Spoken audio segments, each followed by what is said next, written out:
Yes, on the 28th of December, I was appointed by the Holy Father as the Apostolic Administrator of the Diocese of Boya, after our Bishop Emeritus, Emmanuel Bushu, had tendered in his resignation, because according to the law of the Church, when you reach the age of 75, you have to tender in your resignation to the Holy Father, and the Holy Father will look for a replacement.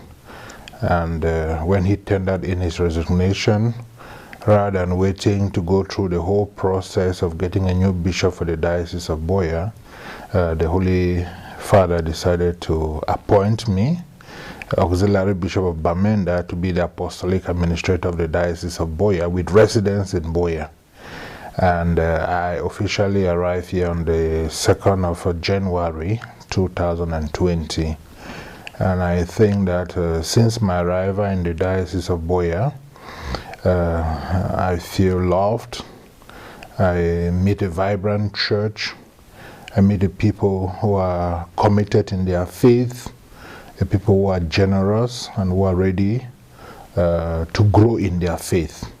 And as a bishop coming here as the Apostolic Administrator, it is my prayer and wish that I render the people of God who are found in this diocese my selfless services, so that we continue to build the diocese to be in accordance with what the Church wants.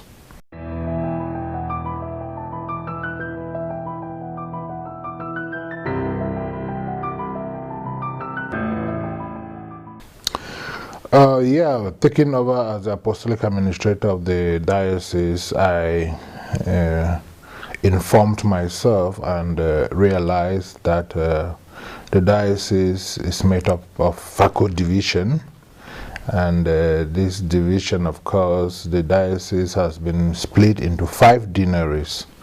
We have Moyoka Deanery, we have Munya Deanery, Boya Town Deanery, we have Tiko Deanery and Limbe Deanery.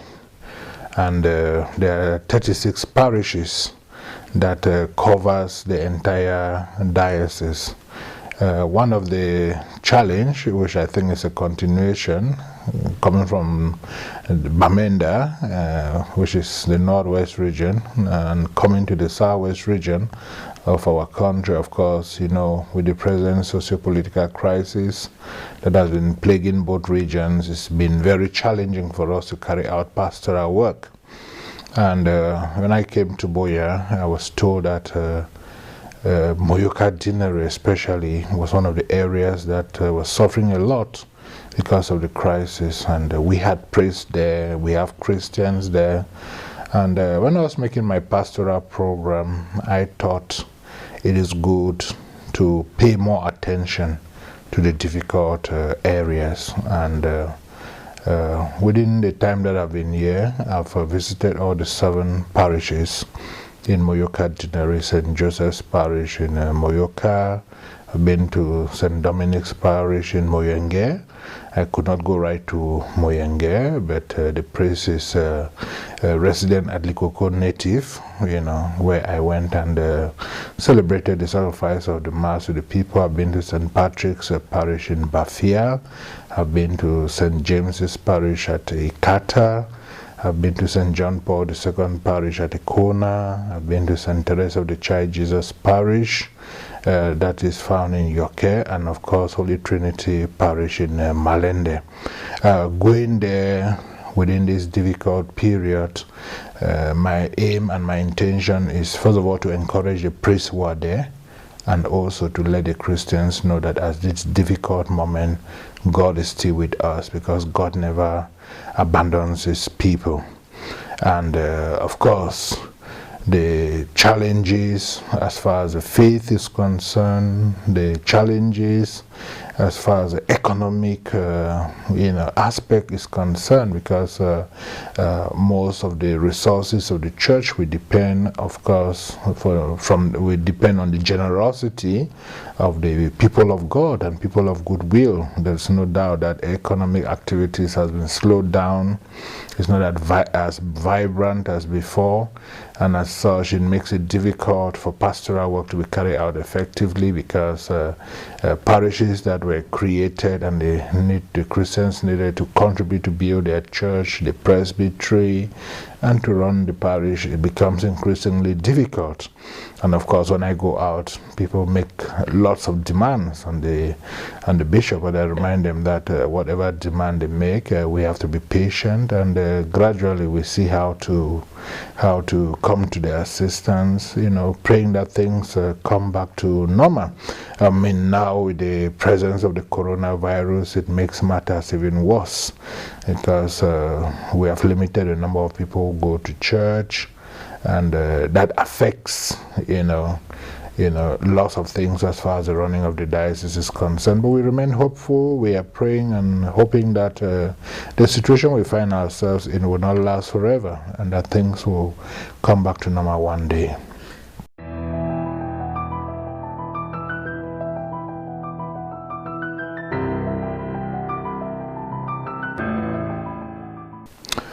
Yes, because of the prevailing crisis, some of our schools moved from their locations, and some is completely shut down.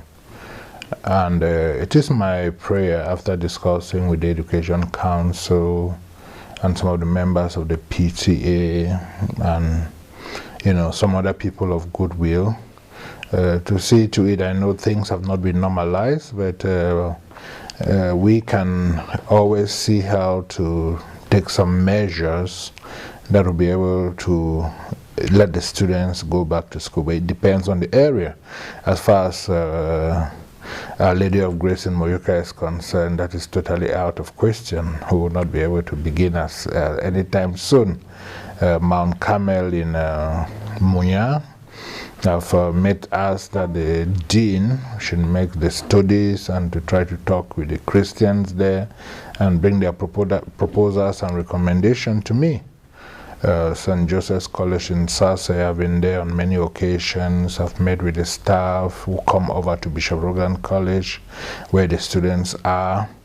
And the general impression is that they would like to get back on campus. And it is my prayer and wish that by next academic year, come September, everything being equal, the school, St. Joseph's College in Sase, will get back to Sase, and before then, psychologically, physically, we must have taken some decisions in order to see how to protect the environment and make sure that all those who are coming there, for studies or to meet their children, they have no disturbance and that everything moves on well.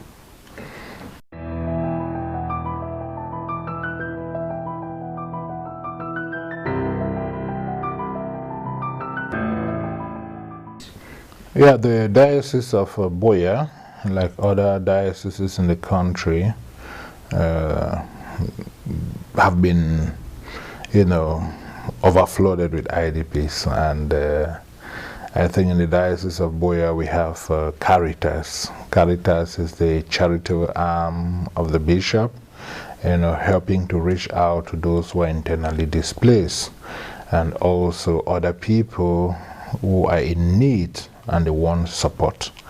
And in the Diocese of Buea, before I came there, Caritas is well coordinated, and I think that they are reaching out to a good number of the internally displaced persons to give them some basic needs in order to help them sustain their lives, and at the same time to also give them some possibilities of beginning all over again. Because as far as the present crisis is concerned, it is our prayer and wish that things come back to normal. But you bear with me that we are still facing lots of challenges, and in areas in the diocese that is a bit calmer and where people have relatives and friends and family members, you know, that have left and come over here, it is our responsibility, it is our duty to see to it that we do everything possible to come to their assistance, to come to their aid, because we know what it means when you abandon your own house and, you know, what you used to do for a livelihood in order to go to another place. So the church is very cognizant of that, and through Caritas Boya, we are doing a lot in order to meet up to the needs of the IDPs, not only giving them food or means of sustenance, taking care of some of their health bills, and making them to know that God still loves them.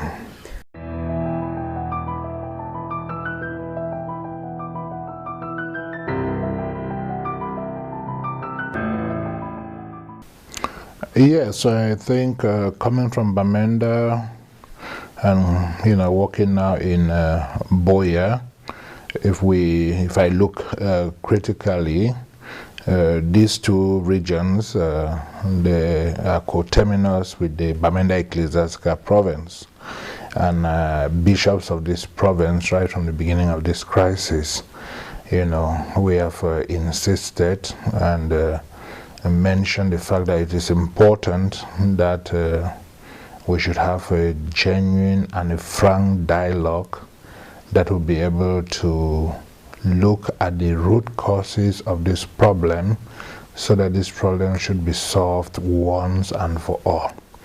If we do not look at the root causes of the problem and try to heal it from the root, it may end up now, the impact may reduce now, but we are still looking for future problems. And the government, you know, called for the national dialogue. I happen to have been one of the participants. Points were discussed there in different commissions that were formed. A summary of those points were given at the end, and proposals were made to the head of state. It is my wish and prayer that the follow-up committee that is going to be set up should not, you know, minimize any of the points that were brought up as far as the deliberations were concerned. I'm sure that the various commissions had lots of detailed presentation as far as their proposals were concerned. If all of this could be looked into, and we bring out concrete measures that will help us to come out of this situation, it will be for the good of everybody. We want peace. Everybody wants to live in peace. We are not happy that, you know, with the continuous call for ghost town that has paralyzed the economy completely, that has reduced people to be beggars, and the level of poverty, you know, has increased. Our children are not going to school, movement, there's a lot of insecurity, lots of checkpoints here and there. It really makes it difficult for us to, you know, to carry out pastoral work. And our Christians are finding it very difficult to be able to do things and do them properly.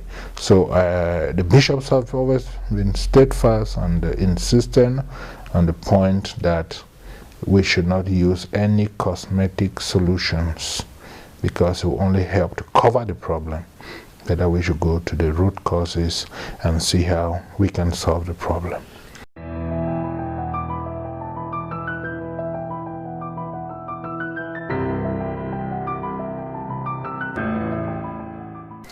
Yeah, the Diocese of Boya was erected on the 18th of April 1950, which means that the 18th of April 2020 will make the Diocese of Boya to be exactly 70 years.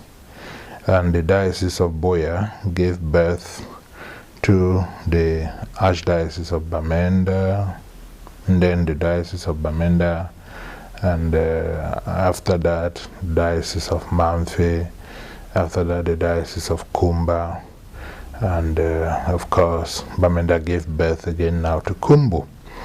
And if you look at the 5 dioceses that are in the Ecclesiastical Province of Bamenda, we can say they all were territories that belong to the Diocese of Buea.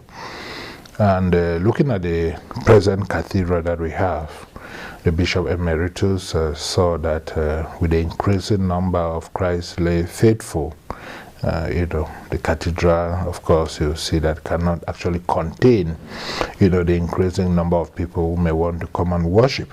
And that is why most of the celebrations were outdoor celebrations. And that is why the bishop decided that we should begin work with the co-cathedral. And that work actually started, it's about 10 years. When I spoke with the bishop, he told me the project should have been finished 5 years ago. But unfortunately, the project was not finished, and by the time I came, the first Mass that I was to celebrate was a program that the Bishop Emeritus himself was to take on the 12th of January, the Feast of the Baptism of the Lord, which was the day that levies that were given to parishes were to be brought in so that work should continue. So when I came in, it was a big challenge that I was celebrating the first Mass in order to get this fund for the work to continue. It's a work that has been there. And I'm happy with the generosity of the people who were able to give their contributions, the parishes that are still giving the contribution, and effectively we started the work.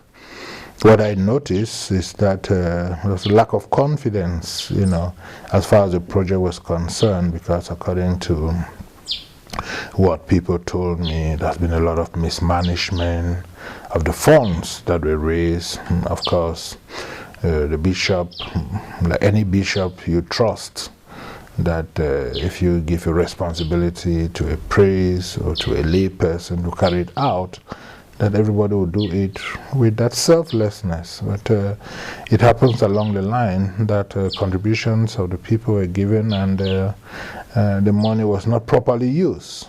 And people took money to supply materials, but they did not supply the materials. And because of that, we are where we are today. And I told the Christians, yes, we know how painful it can be, but we have to move ahead. And I really want to use this opportunity to thank the Christians of the Diocese of Buea, because I think they have done a lot to, meet up to the levies that they were given since last year, September. And the monies that came in, we have also done our own part to see to we're at the level now of taking the pillars up. But they needed to take up all the 140 pillars. And we have done, we are now at the level of tying the beams, and the intention is that we should reach at the roofing level. Once we reach there, we'll have a stop and see how to galvanize again and raise funds so that we can tackle the roof whenever the funds will be available. So I want to thank the Bishop Emeritus that in spite of the fact that he experienced all what he experienced, he did not give up. He, together with the priests and the religious and the Christians, they decided, to relaunch the project. And I came into it, and I'm just continuing what they started. And it's my prayer and wish that I have a very close follow-up to make sure that whatever contributions are given, they are used for that purpose.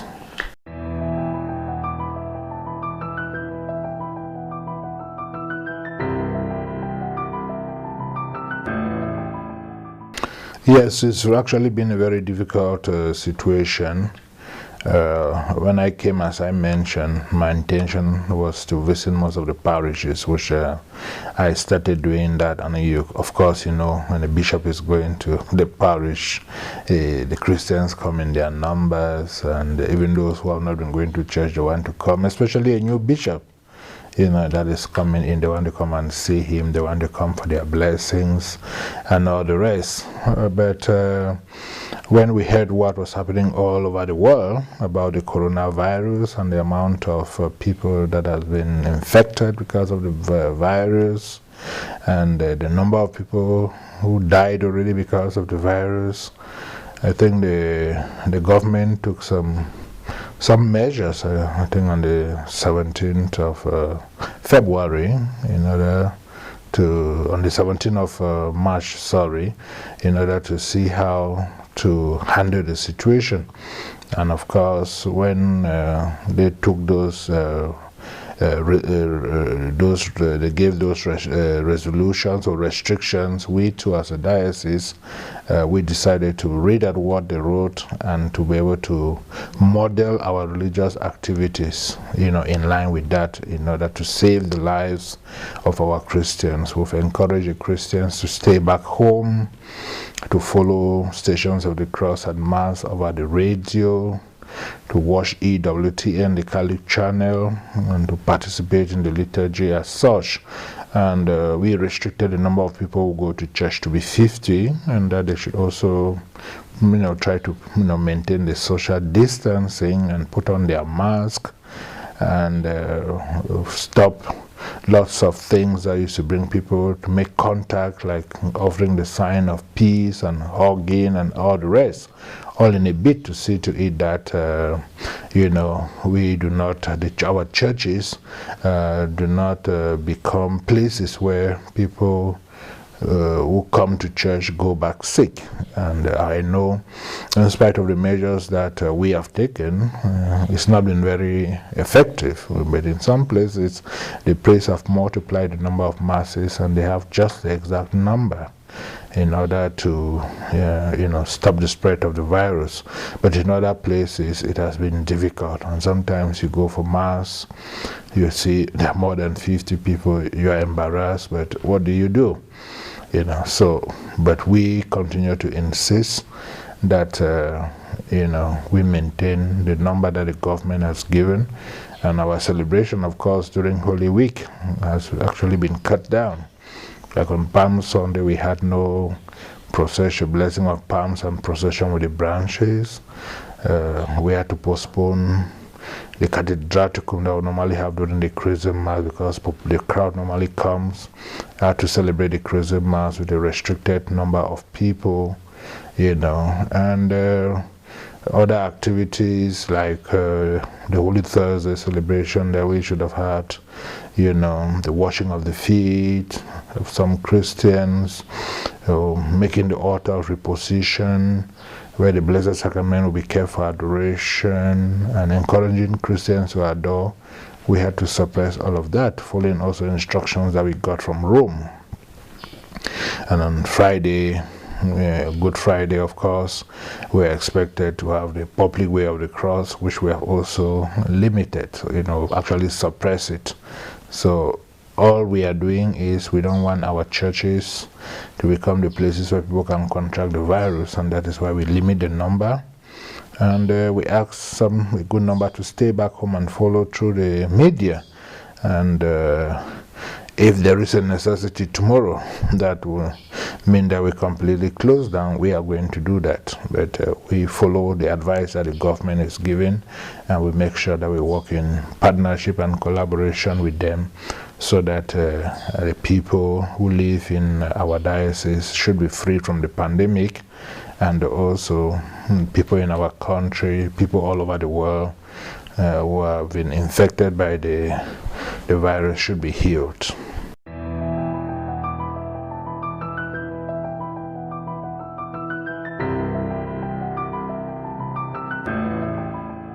Yes, to all the Christians, all the people of goodwill who live within this difficult period, the last circular that I sent out, I invited people to pray. We should pray and ask God to help us, to come to our aid and assistance at this very difficult moment that we find ourselves in. And I, you know, recommended again the prayer of the Memorare, you know, asking all the Christians to pray that prayer at this difficult moment, asking for the special intercession of Our Lady Mary, because she is the principal patroness of Cameroon, to intercede on our behalf, so that this pandemic that we are all going through should come to an end, and not only in Cameroon but to the entire world. I would like the Christians to put it in prayers, to unite it with the sufferings of Jesus, who died upon the cross in order to bring salvation and redemption to the whole of the human family, so that he may come to our help and our assistance. I also like the Christians that it's not only to the church, it's only when they go to the church that they can contract this virus. They have other social activities, they go out for other celebrations. It is good to follow very strictly the advice that is given to us by the World Health Organization, by the government of Cameroon. If we implement those measures and they implement them well, I think that we are going to stop the spread of the disease.